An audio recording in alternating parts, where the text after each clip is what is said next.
What up, YouTube? Illegit here again. Uh, Creating some tournament content today, getting somewhat deep. Well, not super deep, but we're getting close to in the money. We'll be on the bubble here very shortly in the 7,500 guaranteed, $16 buy-in on what the heck's the name of the site? Oh yeah, America's Card Room. So and just logging in to basically get some tournament content up on my channel, which I know some people are interested in, and some no limit hold'em content.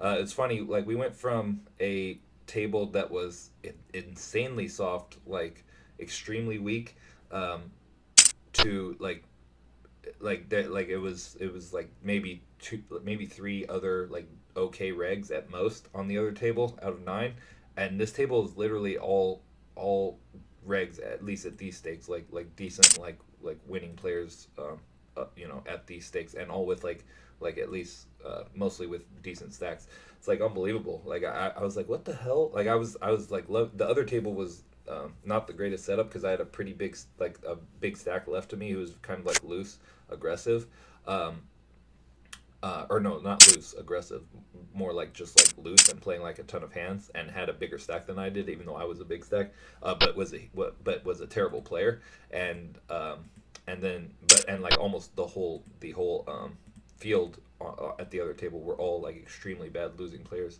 Over here, these are all like fairly winning players. 40 big blinds deep.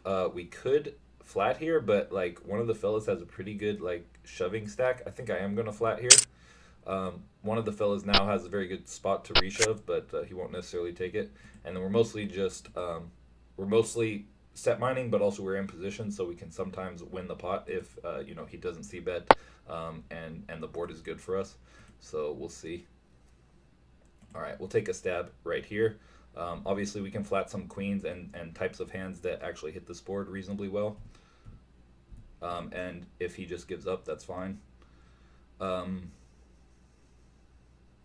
We'll see. Okay, yeah. So that's the other benefit of just flatting there. Like our range, like we're 40 big blinds deep, so like, and we're directly on the button, so we're in the like one of the better spots to set mine. The only thing is that one of the fellas definitely has a reshovey stack, and he's a competent player, so he can shove somewhat wide there, but not super wide because the guy who opened originally is in early position, and also we could also flat there pretty strong actually too because of one of the fellas is, and then that can be part of the reason why Bow like check folded to us, right? Because our range looks stronger than our particular hand was, at least, but like yeah, our range is not that weak for flatting there, on 40 big blinds. We definitely three bet some hands there on the button, but we do want a flatting range, I think, when we're 40 big blinds deep. All right, if this folds to us, it's not that great, honestly. I might just open fold. Obviously, you want to be aggressive in the hijack, but like this hand is just like really bad. I mean, it's not that bad, but all right. Yeah, so we're down to 103 left. I had to rebuy in this tournament, so I'm in for two bullets. So even if we cash, we haven't made all of our money back, and it looks like we're about to cash. We're down to 103.99, make the money. We're 16th out of 103, as you can see down here in the left-hand corner. So been playing well and running decently well. Although early in the tournament, we ran extremely poorly, extremely badly. And I think I might have made some bad reads. Like, I knew this one player was bad, and so I thought, like most players who are bad, like they're a lot of times not super aggressive. They tend to be more bad in the way of loose passive, especially at these stakes. So I saw his shark scope. I knew that he was a losing player and was pretty bad. But then and so like I played jacks like kind of like more passively than I normally would, because he was like making like big preflop raise, big c bet, big turn bet, for example, um, uh, and I was giving him probably more credit than he deserved, because which I didn't know at the time. I thought my play was actually fine, but the more I watched him play, it looked like he was a bad player who was also very like lag spewy and played like way too many hands. So there's different types of bad players, obviously, and my read was just like bad player. I'm gonna default to what most bad players do, and I think I was probably wrong on some of those. And so I probably made some like weaker passive plays that I shouldn't have made. But anyways, I also could have just gotten coolered and played them fine. I'm not exactly sure, but point being, and then I also like I just ran like lost a pot where I was a huge favorite and stuff, and got knocked out on my first bullet. So, but second bullet's been going pretty well, reasonably. Yeah, we're down to 102 left, so three players, and we're in the money. If actually two players have already gone out. 101 and 100, so I think we're probably already in. Wait, 101, 10, no, it's 102, 101. There's one player with 450 chips and another player with 850 chips. So actually, no, we're not in the money yet. There's 100 left now, and 99 is in the money, and there's two players with less than a big blind. So we will be in the money very shortly, but we're not there yet. Let's see this guy. I want to see where he's at. What are the antes right now? 150. It's almost all his chips. Okay, where's the blind for him? Oh no, he's not in this hand though. He's not all in yet. Let's see this other guy if he's all in. 850. Oh yeah, the blind. Oh no, he's not all in yet either. He'll be all in the hand after this one. This is hilarious. I could maybe show you if I add them to the screen over here. 1 second. Okay. Yeah, just because it's kind of funny. Add source, screen capture, window capture, table 25. Okay, yeah. So this guy's got 850 chips, which is less than a big blind, and you can see the button's going to move here to gutter ball, and he's still going to be under the gun, so he could technically fold, and he probably will. And then over here, okay, here we go. This is funny. Okay, we'll just watch him. The other guy has 325, and he's kind of like in late position. I have Jack 3 off. I'm just folding. Okay, so then that's hilarious. And then, yeah, and the other guy has 325 like in middle position, so he'll probably be folding to try to. Okay, so then this guy's going to be all in. Someone else might go all, out this hand as well. Obviously, it doesn't have to be these tiny stacks, but pretty much all the other short stacks will be watching those tiny stacks extremely closely and not playing. Most of them. Some people, I mean, if they pick up a hand, they're going to jam. You know what I mean? Like if they know if they're good and they're trying to abuse the bubble, like that guy, or they just don't care that much about the bubble or whatever.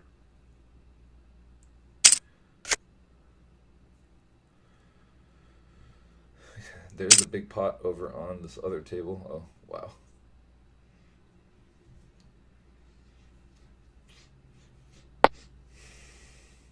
Okay, so go back. This is my table. There's like this folded to a small blind who completed, and it's 15 big blinds effective. And this guy just called his lead with queen 7 suited, and then just checked down like pretty confident his queen was good. So both those players are regs. How the heck did Facto Matt must have dumped off a ton of chips to somebody because he had like 50K. He's down to this. We have a big enough chips. Are we in the money? Actually, is the question I should ask. No, we're not. But there's a big blind. Okay, so yeah, we're definitely gonna open this. Okay, and then ideally it just folds. So basically, we can watch also the other tables here and see if he like busts out. Like this guy could be 3-betting light, and so, but so we'll just have to see what happens on this other table. So we'll just time out. I'll probably just fold. Like this too big to set mine. Okay, this guy finally raises like over at this other table. I'm like, get this hand over with. Because if we're in the money, then I can potentially like, okay, I think it's Jack 2 versus 4s, and it looks like, yeah, so he's out. Okay, so no matter even if I bust out, I would not be, I would still cash basically because the other guy has a shorter stack. But the question is, do we really want to jam this many big blinds, or can we even set mine? The thing is, like, because it's on the bubble, he could be doing this light, but I mean, if he's paying attention, he's going to know that it's not really the bubble. So I'm just going to fold. Yeah, like, he could be trying to abuse the bubble there, but it would be a very bad play because I could just watch the other guy bust out and then know it's not the bubble and then, potentially jam on him. So I don't think he's, like, that likely to be light, basically. But if I do, like say it really is say, you know, like, or say I have a slightly better hand, like I have like sevens or something, then I probably would, because of that dynamic where he's thinking it might be the bubble, I probably would just 4-bet jam. But yeah, it's kind of a weird spot. You could also just open fold threes, which is fairly normal thing to do anyways under the gun. But I just figured a lot of players would just be pretty likely to fold just because it's right on the bubble. This will be defending against a raise, but not 3-betting.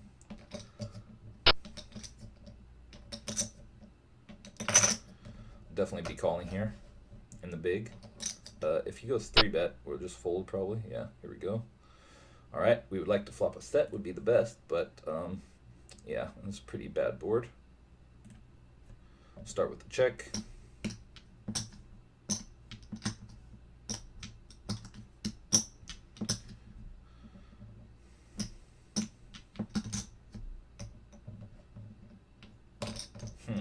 I was gonna say if we had fives with a diamond, we might float flop, right? Because then we have backdoor diamonds, we have backdoor straight draw. But without a diamond, I'd probably just check fold the flop. The fact that he checks back, like makes me more wary. Like I think he's more likely to have something that has showdown value, and most of that like has us in bad shape. I don't think he's very likely to have, like a flush draw for sure, obviously, but he could definitely have, like a medium pair that he just didn't want to see bet on ace high board. I'm just gonna give up now. We do have a gutter there, so but with no diamond, can't call. If you have the same fives with and the turns of diamond, but we have the 5 of diamonds, that makes a big difference. Obviously, we might be able to continue. Ace 10 suited in the small here. Okay, hopefully facto mat. Oh dang it, just jams. Okay, now we can just jam here in the small. Yeah, that's the most profitable play, I'm sure, for whatever this is, like 15 big blinds or whatever. We definitely get called by worse. Yeah, let's go. Let's go. Wow, he has ace king in the big. Come on, get there. Get there. Oh, we got a chop. We'll take that. We got a chop. We'll take that for sure. But we would prefer to 10 or a heart for sure. So sick. Wow. So sick. Really. Gross. He had like 16 bigs, but still, that's definitely a jam for sure. Definitely the correct play. Not even close. Oh, yeah, you're looking at the right table, right? Yeah. This one we're getting rid of. Okay, that guy min raise. All right, just folding. Man, that's. I mean, it's brutal that first of all that he wakes up with the hand that dominates us. He could definitely if he has ace 4 suited there, he's calling for sure. If he has like king jack off, he's calling almost certainly, or hands like that. So there's tons of hands we get called by that we're just crushing, and so it's very brutal that he even has a better hand. And then it's, the run out after that point is, he got it in as a big favorite, obviously. But after the flop, it's just brutal that, we have such a good chance to win. But, more brutal would be, obviously, to have lost. It was obviously, we were very happy to have chopped it after, running into ace-king. But, yeah, we would have much rather seen a heart or a 10 after that flop. But, yeah, super brutal, super brutal. On that stack size, too, you don't have to do shove or fold only. You can mix in some limps into your strategy with both weakish, not great hands, and also with super strong hands to try to induce against to try to induce when you have good hands, and also to balance your range for when you don't have good hands sometimes, and you don't necessarily want to shove every single time. So yeah. All right, this will be folding. Even though facto mat's shoving quite wide, obviously, but that's still can't call there.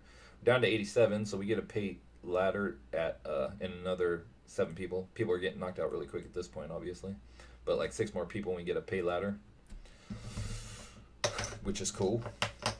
But we still need a couple more pay ladders before we made money in this tournament, because we're in for 2 bullets. So we've got to get 45th to actually break even. But we're really looking to get up to the top 3 or so, where there's third place is 700, about second is 1,000, and first is 1,600. So looking to make some scores. 4-6 suited. I would open in a lot of conditions, but I think one of the fellas in facto mat and being actually this table is all regs. It's actually pretty disgusting, like we talked about earlier. like literally just a completely rigged table. And I was literally at a table where there were literally like two, maybe three other rigs, and like the rest of the table was horrendously terrible. Um, Actually, ZTXE or whatever is the only like seeming like not winning player at the table. Um, but you know he could be, but he plays like he's reggish in the fact that he plays a decent amount. All right, we're gonna go ahead and open Ace King and not be folding. We definitely welcome a reshove now from Bink O Moke Factomat or Q8. Any of them, we will take the reshove. Instead, we just take the blinds. Unfortunately, we would love to see a reshove there. We had a hand for snap calling. Okay, and then now we pick up a slightly worse hand, but also a hand that is a definite open.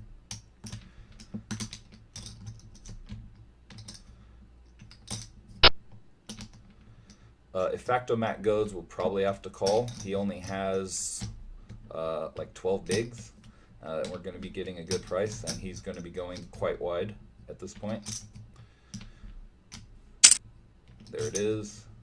Don't love it, obviously. Like we're not always in very good shape, but we're getting too good of a price here, like 1.9 to 1, and we like he's shoving all kinds of hands, including some that we beat. Not many that we crush, obviously, but like some that we're in very good shape against. There we go. Hold. Yes. Woo! Nice. All right, cool. Knocked out one of the better players left. That's good.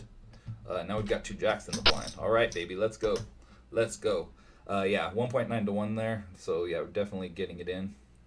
I think we're just 3-bet getting it in here. How many big blinds does this guy have? He's got like 26 or 27, something like that. I definitely don't want to 3-bet and like give him a chance to flat. So I'm probably just going to jam. And if someone 3-bets, I'm probably just going to jam over them too. If someone jams behind, I'll probably just call.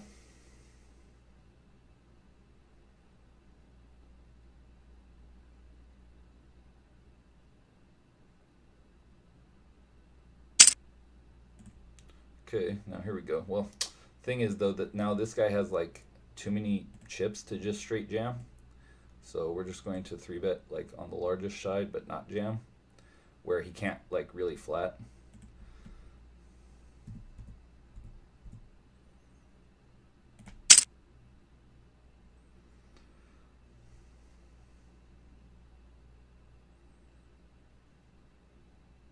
Now we're in position against that's a chop.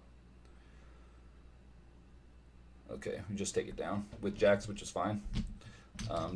All right, and we're on a break now. So that was a nice little chipping up there, going in our favor. Now we're 7th out of 82 left. One more player actually, and we get a ladder for $5 more. Small ladders, obviously, but we'll take them. Small ladders all the way up to the final table before you really start laddering a decent amount. You know, which is normal. So, thank you for watching my content. I'll probably edit out this blank space, perhaps, but I'm going to talk just in case. Don't want to bore you too much. Yeah, welcome to my YouTube channel. If you don't know me, my kind of story is I used to grind consistently on PokerStars, was a winning tournament player on there. My screen name on there was illegitimate, if you want to like look me up. And I was, you know, like nothing spectacular, but I was winning like regular tournament player, and then also like a winning PLO cash player. But once the PokerStars went away in the United States, I kind of just was like, okay, if I can't play online, I'm not gonna bother. Like I loved poker, I really did, but it was also like I like playing online like the vast majority. Like I played live and I had good results live too, like reasonably good, but like I didn't play that often live, and like it's just a lot harder to do like traveling around, especially I had and I have a normal like 9 to 5 job. So like the most you can do it is on weekends, maybe, you know, like driving to the casino wherever the closest one is and stuff. So it was just not feasible for me to really do it. Whereas online, obviously, you can play after work during the week. You can play, you know, on the weekends all you want, like very easily without traveling or anything or driving anywhere. Anyways, long story short, like I basically more or less just stopped playing poker after like, you know, PokerStars and Full Tilt went away. I was like, okay, forget it, I'm done. Which is funny because I like to say, okay, well, you couldn't have loved the game that much. I really did though. I did, but but it's also like consumed like a large percentage of my life at a time when there was other things I was trying to do. Anyways, but now, like especially on the weekdays and afternoons and stuff, I just have a decent amount of free time, where I could be grinding, and my interest in poker was kind of renewed and sparked once I realized like the fact that PLO is getting a little bigger and like they're spreading games live. That's actually what I did first, was go play some live PLO, because I had never played it before, because they used to basically never spread it or only spread it at like higher stakes, or like very rarely spread it anywhere I would go. Um, and I just, like I said, didn't play much live anyways. But I love PLO, like, and I never really got to play it live, and so that's what kind of brought me back. I was like, oh, like I realized that they spread it live, and I realized that they spread it like pretty close to my to where I work, not to my house, because but I commute very far for work. And then once I was out there, I was like, oh, I could just go there like after, like, say Thursday nights, which is kind of like my Friday, after work on Thursday, and go straight there and play PLO, which I did, and like had really good results. So that kind of like just invigorate over, like I played like 9 or 10 sessions there at the bike and the commerce, mostly the commerce, a couple times at the bike, and the games were really soft, and like I had a big edge in them. I felt like had good results. So I was like, that just kind of reinvigorated my interest in poker. And then I was like, okay, is there anywhere I can play online? And yeah, that brought me to America's Card Room. I'm like, okay, like a site I can actually play on good. Um, so that's kind of like my poker trajectory anyways, and I'm trying to get back into it. Have had winning results so far, online too, at PLO. Like nothing spectacular, but I'm definitely beating the 25 PLO that I've started playing, and haven't had very good results in tourneys yet. But I think a lot of that is just normal tournament variance, where um, you know like it's very easy to go a long time without a big score, and I had one like second place finish, but in like it was like, I think it was either a $5 or $10, like not that big of a field, where I only cashed for 200. And then like just had a lot of things where I've gotten, maybe final two tables or something, just like haven't really broken through to a big score yet. But I feel good, and I think I have a big edge in these tournaments. It looks like, although again, this table is kind of weird in the fact that like there are a bunch of regs at this particular table, and at my previous table, which is the same point in the tournament, there was a bunch of non-regs. So it's not like the whole field is regs. Um, yeah, and when I say reg, I don't mean like a crusher or whatever. I just mean they play a lot, and they have like winning results, or play reasonably a lot and have winning results. That's it. Okay, so this guy is not a crusher, actually. Crazy D-Bird, who just came to this table, he's a losing player, over a medium sample. Losing player, medium sample. All right. So we'll make that note. So I use Shark Scope, obviously, to search opponents just like anyone else. And then I tag them. Like you can't see my HUD, but on my HUD, like I tag the colors. You can see like these colors here for the America's Card Room software, but those things are kind of like hard to see and not that good. But you can see it really good on my HUD, like the colors. It looks nice, but this thing doesn't pick up the HUD. Okay, I was just gonna say, I kind of hope someone opens in front of me, because I'm not sure what I would do if this folded to me. Like I don't know if it's a limp or if it's an open jam. I'm sure you can profitably open jam it for sure, actually. So like, open folding is the worst, but I just don't know if like limp folding is better or what. I'm not sure. Or like limp calling, or whatever. But, okay, he's all in. We would like to see a 7 get there, but it doesn't, because the other guy is one of the only losing players at this table. The guy who just had those 7s and lost. So we would much prefer him to have chips than one of the fellas who is a winning player. If it folds to us, we'll definitely open this and get it in against Z Texi, and probably fold if one of the fellas like 3-bets or whatever. I'll probably fold if that's a chop opens. Yeah. Could sometimes 3-bet. I definitely like Ace-5 suited is a very nice hand to kind of 3-bet, semi-bluff. Ace-5 off, not as much, but yeah. Wow, and we would have flopped 2 pair. That's pretty brutal. Pretty brutal. Yeah, that's pretty sick. Okay, locked on Shark Scope.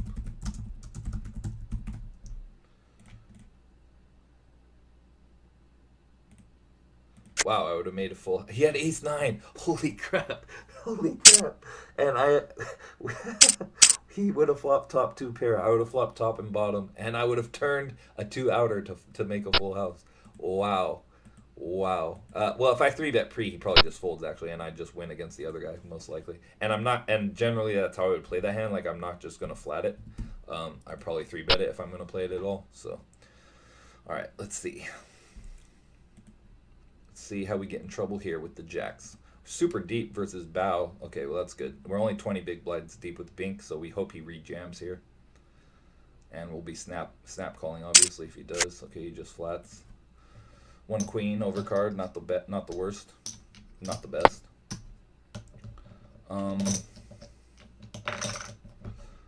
I think we could check back here, and we like only bad cards obviously are ace and king, and they're even like not that terrible because the big blind doesn't necessarily have that many of those. Although he definitely has king two suited like ace x blah blah blah. Okay, and then now we will bet. We will bet half pot.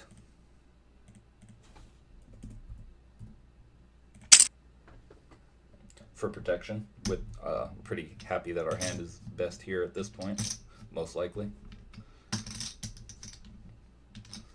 Okay, very, very, very nice river.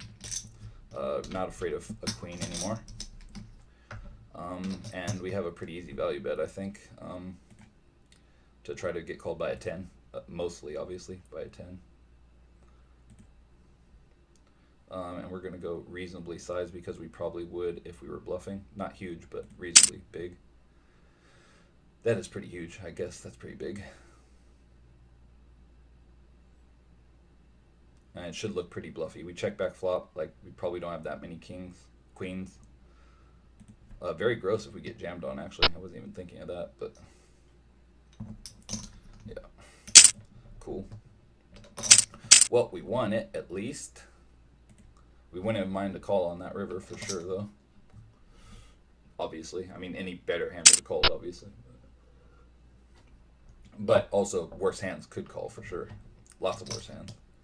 10x, like medium pair, or small pair, actually, more likely. Medium pair is pretty likely to just jam pre-flop, like a pocket pair. But definitely a 10. I might have went too big, though. Like 2/3 pot. I kind of like the sizing, I'm not sure. Like I do want to get called, so like I think exploitatively speaking, like a smaller size is better because you're more likely to get called, obviously. But also, when you go half, like I feel like I wouldn't. I guess I could bluff like about that size too to like save myself. But it's also a card I wouldn't bluff that often, so like I just don't have very many bluffs, so I think sizing up there is all right. I mean, no, I think sizing down from what I actually did. I said sizing up. I think sizing down from what I actually did is all right, because I don't have many bluffs. Yeah, exactly. And then here we're not going to be able to call this, obviously. Yeah, 17 to win that. Nope. But that's a pretty standard open. I don't mind that open. Although there are, like, not just that guy, like him and Bink, Moke, and Crazy D-Bird, and Q8 all have very, like, stacks that are going to be very eager to shove, so that might turn a like low suited connector where you're going to have to fold to a jam into a fold from early position. I'm not sure. Sometimes, anyways. It depends how jam happy they are, obviously. And it doesn't necessarily look like they have been, so. All right, but we're doing reasonably well. We're 7th of 74. Yeah, or no, 6th of 74 now. And we've got at least $25 locked up, but we're in for 32, so we are not break even yet. But the bust outs are coming relatively fast at this point, so that's fine. He's fine. It's fine, man. You know what I mean? You know what I mean, man? So, thank you for watching, everybody. Go ahead and like and subscribe to my channel. I appreciate it. Tell your friends to go watch Duffy's poker channel because it's like hot fire. You know what I mean? He'd be grinding out the stacks and like just destroying opponents, which is So true. I mean, I just totally own everyone I ever come into contact with. It's amazing. I'm a beautiful soul and a tremendous player. So you should definitely watch me play and tell all of your friends to watch me play. This is the easy fold, obviously. Easy fold. That's a chop. Don't worry. Don't bother slowing down for my sake. Just call if you're calling. I'm not gonna overcall. I know you have aces. Come on, you have aces, or you have a calling hand. That's fine. Oh, nine on the river, eh? Wah wah. That was a sick run out. Ace just flopped out there, and then like that run out came like that. Pretty gross. All right, 8-6 off. Oof, I was gonna say just be folding it most likely to an open. I'm gonna go ahead and limp this, and if he raises, like full 3x or more, I'll probably just give it up. We're gonna have some limp folds here. We're gonna have some limp re-raises, and we're gonna have some limp calls. I'm gonna put this in my limp folding range. But because we're limping here, we also will. But this guy's aggressive, so we definitely will be able to. We'll also have to do this with some stronger hands, but we'll have the opportunity to do that sometimes, so that's fine. 6-8 suited, I think I probably just complete call there for sure. Like I don't complete fold. And then like really trashy hands, I just give walks with on those depths of stacks. So. But I'm not really too like I'm not. It's one of my most uncomfortable spots is small blind play, especially like watching other good players and realizing that back in the day, like 10 years ago or whatever, like I played it probably wrong. Like I think I played it mostly like raise fold and like no limps. I'm not sure if that's true. Like we're talking blind versus blind specifically when you're folded to in the small blind. And also like I certainly never or almost never like limped like super strong hands. I would just value raise for the most part. So it wasn't necessarily an unbalanced strategy just because I didn't really have much of a completing range when it folded to me there. But I think it was definitely suboptimal. Like watching, and learning more about the ways that you can play the small blind profitably. Okay, this is an open if it folds to me. It's unfortunate because like the players to my left are pretty active and seem pretty good. One of the fellas, both of these guys, but also I just can't like be open folding that much. Obviously we can fold to a jam though, that's easy. We can't be open folding hands that like are mandatory opens essentially, which Jack 10 definitely is in the cutoff, or else we're just going to be like not opening enough essentially. And then against aggressive players, there are things you can do, right? Like you can 4-bet bluff sometimes, whatever. Or like most of the time, like if you do get 3-bet, you can just raise fold like it sometimes at least. So it's not the end of the world. But you can't always raise fold if you know that they're playing, very aggressive and playing back at you.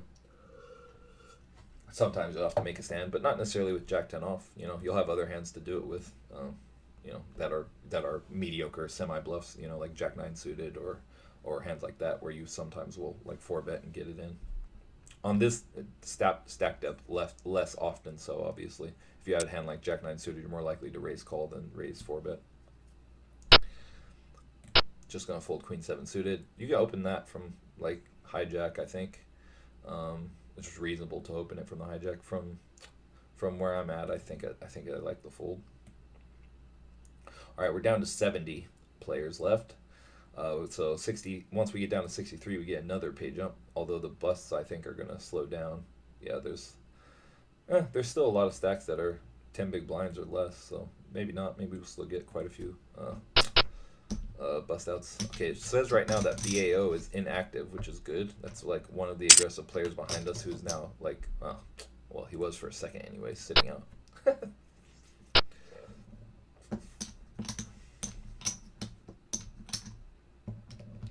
All right, sitting pretty.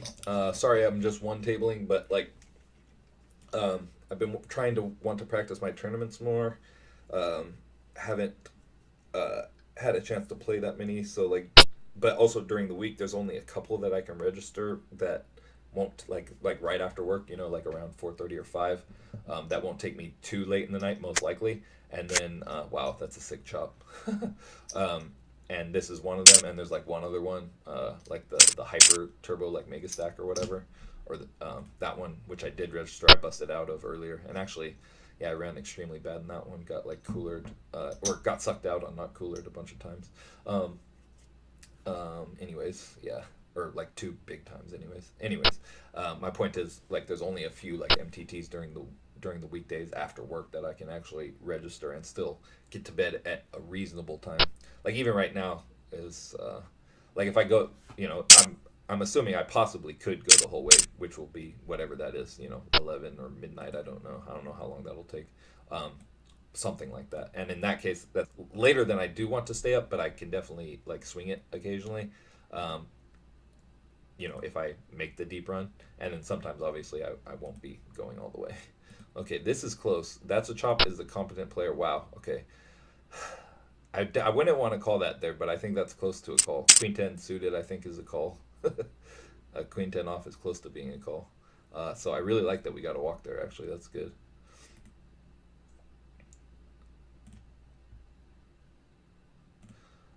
And that's a chop's a winning player, but only over a small sample, so we don't know that he's like actually like a great player or anything, or like even a good player, because the sample's too small to really know. Boomer Fancy, that's a funny name. Boomers are insane, dude. Boomer Holocaust win. You know what I mean? No offense, boomers. Not all boomers. Hashtag not all boomers. Okay, so Boomer Fancy is a winning player, though. Winning player, medium sample. All right. So I'll mark him as winning, which for me, that's my tag for winning is this green tag. And then, yeah. So it's pretty gross. Like, I mean, it's not that surprising that, there's a ton of regs like that make it farther than, when you're earlier in the tournament. But there are a lot of regs right now. First of all, at this table, anyways. And and I was telling this on the stream earlier on my Twitch stream. You can check out me on the illegit. Go follow me on Twitch, and like also, uh, yeah, and my name there is the illegit. Follow me on there, and then also get notifications for when I stream, which I do stream sometimes. Um, and wow, okay, this is a big pot. Wow, he's got open ender, no good. Okay. Um, I forgot what I was saying about Twitch. Uh, yeah, got distracted there for a second about that pot, but oh yeah, like talking about the regs. Yeah, like I was saying on before I came to this table though, I was on a table where it was like maybe 7 out of 9 players, or maybe no, because I would consider myself decent, although like it doesn't show in my results yet. Um, so let's say 6 out of 9 players were non-regs and were in fact like huge losing players, and then the very next like once that table got broke up, those people didn't get knocked out, they were still there and they were all terrible players. And once that table got broke up, I came to this table. Oh, I would have made 2 pair here. I came to this table and it was almost all regs, and now it still pretty much is. Fake Asian, he has a locked account, so I'm not sure about, but like everyone else is like their at least their shark scopes are winning shark scopes, so. Which to me count at least at these stakes. If you play mostly these really low stakes, like anyone who is good enough to win at least, like they count as a quote unquote reg to me. Um, like at these stakes, I mean, obviously the higher up you go, like just because they're a reg doesn't mean they're actually good. Obviously, like objectively speaking, because like you can be pretty mediocre player and beat the $5 level. So I keep that in mind. Like just because I have like reg tag, it's like okay, and then I also have tags for distinguishing between like different types of regs, like bad regs who are like too nitty, or um or like too lag or whatever. So I could still make finer distinctions in my reads, obviously, but in general, regs play a particular way, especially on certain stack sizes. As long as they're winning players over a decent sample, they tend to do mostly semi-correct things, um, but not necessarily be experts or great or whatever. Wow. Okay, looks like we're probably going to lose one of the decent good players, although he seemed pretty like tight nitty too. I'm not sure. Actually, we don't know that he's a winning player. Actually, just that he's blocked on shark scope, so he might be like too nitty. Cause yeah, he seems. Yeah, I was gonna make a note on him. Seems over tight, especially late. Finally, open jammed, short stack had ace ace literally. Yeah, yeah, and he's blocked on shark scope. That doesn't mean winning player, obviously, but it can be. Have no reads now at this table. Like almost none of these players have I searched before. So looks like well, I was gonna raise this, but this guy has a bigger stack than me. I have 0 reads. I'm just gonna fold once he enters the pot. We have gotten a ladder, so now we're making $29 at least. After our next ladder, we'll be back to even on this tournament. But yeah, we're really looking to make the final table, obviously, and then once there, look to crush some. Okay, so we're gonna search this player to our left who has a huge stack. We're gonna search all the tables at all the players at this table, obviously, but we're gonna start with him. What the heck's the guy's name? Edward Afuela or whatever. Okay, Afula. Okay, huge losing player. That's awesome. We have position on a huge losing player who has a big stack. This is like a dream scenario, and we're in position against him. It's like amazing. Game blouses. Let's see what kind of player he is. Winning player at least. Make a note. Solid winner. Huge sample. Okay. Yeah, so it looks like he's like a legitimate good reg. This guy. His stats are also extremely nitty, which is hilarious. I have 100 hands with him, and he's running 9-5, which is like laughably nitty. Like I don't know what I mean. They're hold'em hands for sure and tournament hands for sure, but I'm like, must have been in MTT. But like, really, how are you running 9-5 and you're crushing the low stakes at least for over a long big sample? How? Like how? I guess like maybe he's gonna teach me that like ultra knit is the way to destroy. Like maybe it is. I don't know. To destroy the micro stakes, just play ultra knit. I think that's not true, and maybe his sample's just skewed for some reason. Like he, actually, yeah, no, there was that one tournament where like his stats could just be totally screwed. Like I had one tournament where I got like free registered into it, and like I do want to raise hands like this sometimes, but like not from early position. Just gonna fold. All right, fun player. Lay. Okay, so this guy's a fun player. I'm searching these guys and getting notes on them. Hot. What's the name? Hot hit hop. What the hell? Hot hit hop. Okay, locked on shark scope. Locked on shark scope. All right. GFY.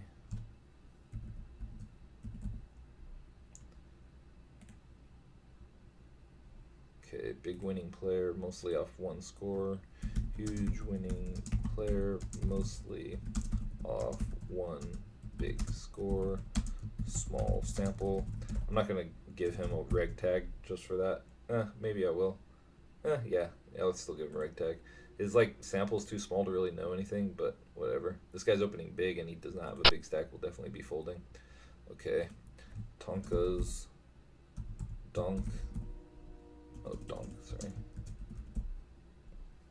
And they got it in, and ace 10 is done. Bye-bye. You lose. Okay. So, big winning reg, Tonka's donk. Big winning reg, solid sample. Okay, wow. All the regs are making it to the end. What do you know? That's kind of how it works, I guess. Okay, now this is a profitable jam. He has 11 bigs. This is definitely a jam. Here we go. Let's hope he doesn't pick anything up. All right, let's get there. Dang it. 10. Ugh, sick. Yeah, I mean, that's a jam. There's definitely no folding that there, so that was not a mistake, sadly. I mean, not sadly, but, like, we did what we had to do. All right. DL3. Like, even if he's calling optimally, that's a jam. I mean, it's the easy jam actually with a suited queen for 11 bigs. Yeah, definitely a jam. But actually, this guy's actually a huge loser, so he probably doesn't even call wide enough, most likely, as wide as he should. Huge loser, big sample. Um, let's see. Yeah, cool. Yeah, that's unfortunate. If we would have won, like, we were basically, I think we were like 44% there or something like that. You go calc it. But um, we're 44% to have, 80 whatever, like 85K or whatever, which sucks.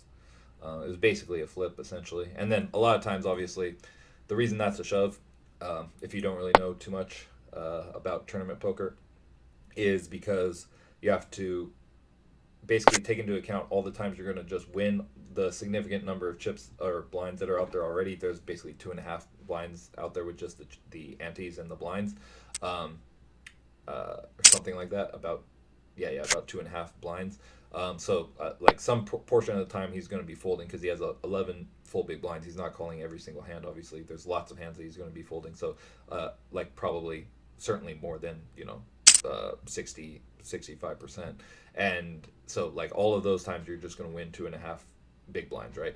And then of the times you get called, like that time, sometimes you're going to have, like we had, 45%. Sometimes you're going to have only like 35%. Sometimes you're going to be extremely dominated, but rarely, like when they have ace queen or two kings or something, and you have like extremely low percentage. But basically, when you add up all of the times, or all of the possibilities, all the times they fold and you win 2.5 blinds, all the times they call and you win, and then counter those with all the times they call and you lose, and you calculate the number of chips for 11 big blinds, then you can just see how many chips per chips per hand you're making when you have queen seven suited and you shove 11 big blinds. And the answer is you'll be making a large number of chips by making that shove. And also with 10 big blinds, the maneuverability is such that you don't really have other options that are more profitable, such as like just calling, especially like if the other player has any idea what they're doing. And even if they don't, like, you don't, like, all the other options generally are not going to be more profitable than constructing a shoving range on 10 big blinds that is profitable.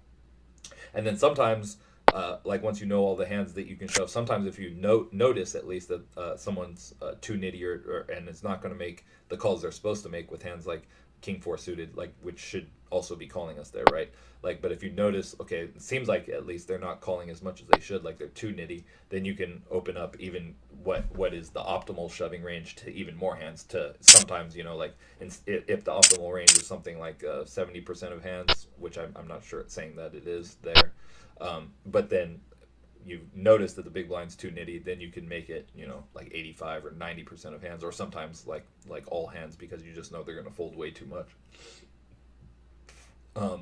And then the more nitty they are, the more true that would be, obviously. We got 17 bigs, so there are some hands we'll be open jamming here, and then others that we'll be trying to raise and deuce, and then some that will medium hands that we'll be trying to just like raise and then fold to, like if we get 3-bet or whatever. Yeah. But also, we'll be looking for spots to rejam over, like, especially over aggressive player opens. I don't know. Okay, so this guy's a huge winning player, and he also seems like a mega nit. How is this? Okay, he only has 12 hands so far. But GFY, OK, and Game Blouses are both running at 8-0. And one of them is like over 100 something hands. The other one's only over 13 hands, so it doesn't really tell you anything, but pretty incredible. And they're both like big winning players. It's like pretty funny.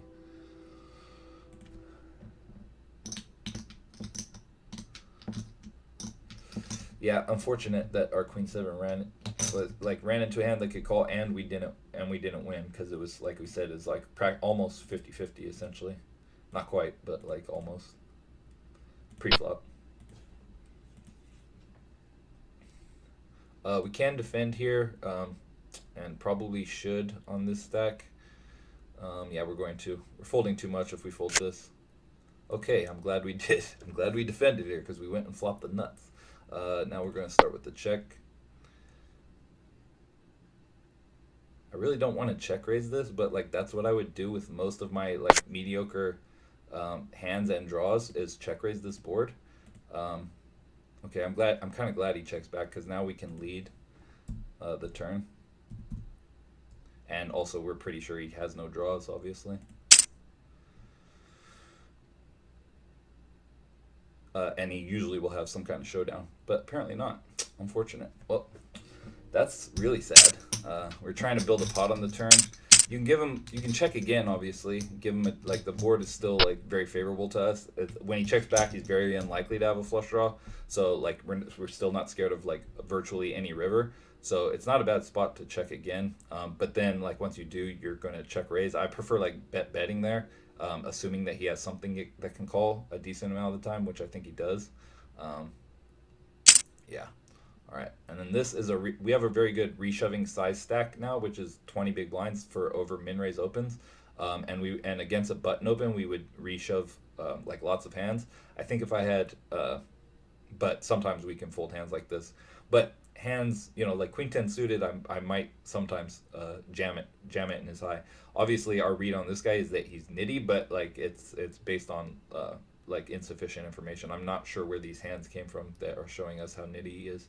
Um, and it's on the button, so even a nit can open wide on the button, right? So that is a spot where we'll be reshoving pretty wide right there, even against someone we think might be a nit. But against someone who we know is opening super wide, we might reshove that actual queen 10, for example, like a decent amount of the time. But against tighter players, obviously, we're gonna reshove less. Man, that's unfortunate that we got no action with that Striz 8, you know what I mean? It's very unfortunate. I was ready for action. I was ready. I was locked and loaded. We didn't get a c-bet, and we didn't get a call on the turn after a check back. This goes.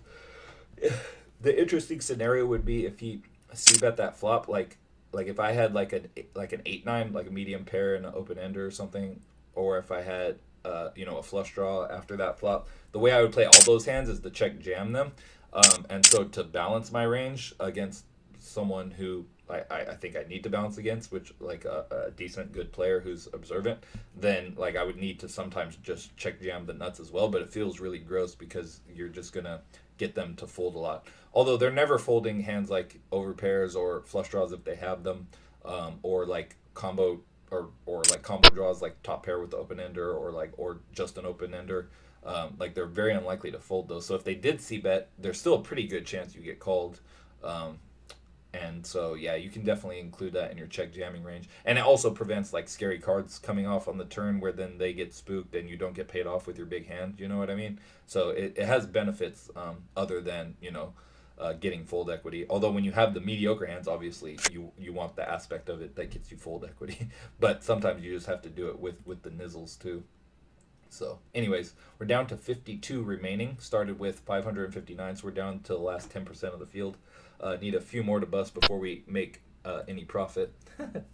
And yeah, and our stack has like fallen, obviously, especially with that queen 7 hand. That was kind of a killer for us. And now the blinds just went up, so we have less than 20 big blinds.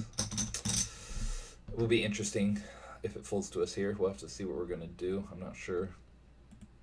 We have a very awkward stack size now. Like over like just open jamming, like I feel like we have too many blinds for that. But like just open raising, I feel like we're gonna get re-raised a lot. So it's kind of just like not the best spot. Ugh. Ugh. Raise fold, really? I guess I will. Yeah, I don't like it that much though. Like I feel like if you're just open folding aces in the cutoff, like you're folding too much. But maybe I'm wrong. Maybe I'm wrong. Okay, well we just steal, which is good. All right, and so that worked out good because now we pick up a good hand the very next hand, and we just opened the hand before, so we're perhaps more likely to get action. If someone opens, we're just gonna jam, even this super nit. Oh my god, dude, this is gonna be so sick if he actually has it. We've got like less than 20 bigs though at this point, so we don't really have any other play. It's just gonna be ripping here. And just praying we don't get coolered by this guy who he thinks a nit, but he hasn't played that nitty at this table necessarily. Oh yeah, he has, but it's only 14 hands. Oh my gosh, are we really gonna run into it? Okay, he folded. Okay, man. Okay, he's not that nitty that he can't raise fold on 20 big blind stacks. Okay, so we got the tens through. That's good. Obviously, if he shows up with ace king or ace queen, we'll be flipping with a slight edge. You know, we'll be 53% favorite or whatever. If he wakes up with nines or eights, he might call as a losing player. If he wakes up with bigger hand, it's just a cooler pretty much, and we're gonna have to try to get lucky. But that's just poker on these stack sizes. That's what you have to do. And 20 big blinds, it's not really a stack that you want to do much flatting on, or like small three betting. Like it just puts you in like more awkward positions. So I do like just jamming the tens over a raise when you're on 20. We're slightly under 20 even, so yeah, it's pretty standard to just rip it in there. Okay, we need two more players to bust, and we actually make a profit this tournament, which is funny. Because we bought in twice, so we're actually in for for 33. Yeah, we're in for 33, and if two more, or now one more, if one more player busts, we will cash for 33.54. So we'll be up 54 cents if we can knock out one more player, or maybe he did. Yeah, he did. No. Yeah, he did just get knocked out. Okay, so we've profited for 54 cents in this tournament, y'all. I'm just gonna fold this under the gun. Yeah, I don't like it. It's close though. I don't really know. All these stacks are like reshovey. Like they're all like 20 big blinds or slightly less, except for the 100K stack over there. It's just like such a like reshovey like setup table. Like the entire table is. Although the other thing is they probably don't know that they all have reshoving stacks. Like only the decent players, which some of them are, but not that many are probably. Okay, so we're 21st of 44, and we've made a profit in this tournament finally, even though we bought in twice. And so now, we're in for 33 even, and now we've cashed for 33.54. Yes. Okay, and this guy's opening full 4x on a big stack. Okay, so this is the instant note of like almost certainly a maniac and donk. Okay, opening almost full 4x. On big stack into all 20 big blind stacks behind ROFL. Like, what the hell is he doing? It's like so terrible.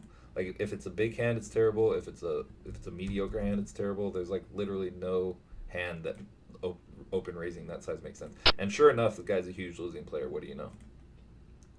Okay, this one we're just gonna give a walk. Like, we do have to give walks, and that's definitely one of the walks. It's definitely one of the walks.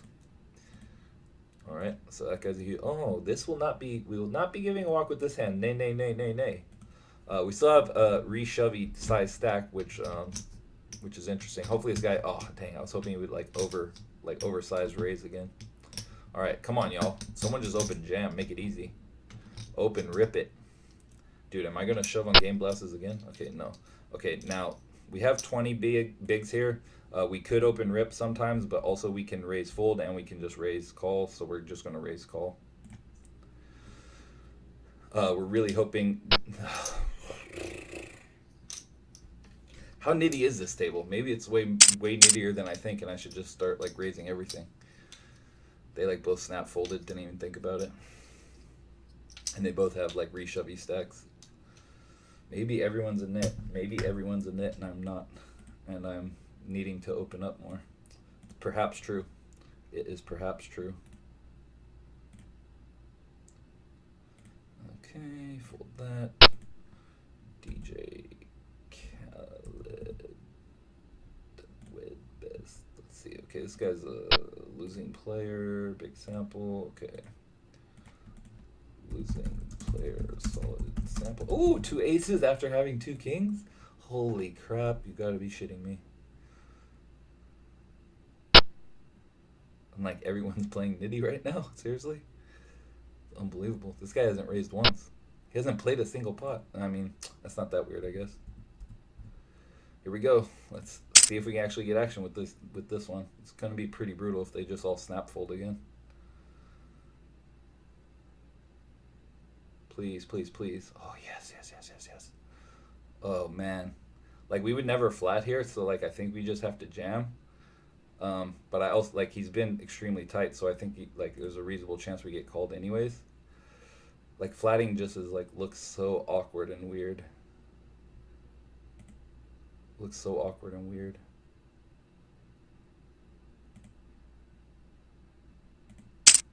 Please call. Yes, snap call. Yes, hold. Hold. No! No! No!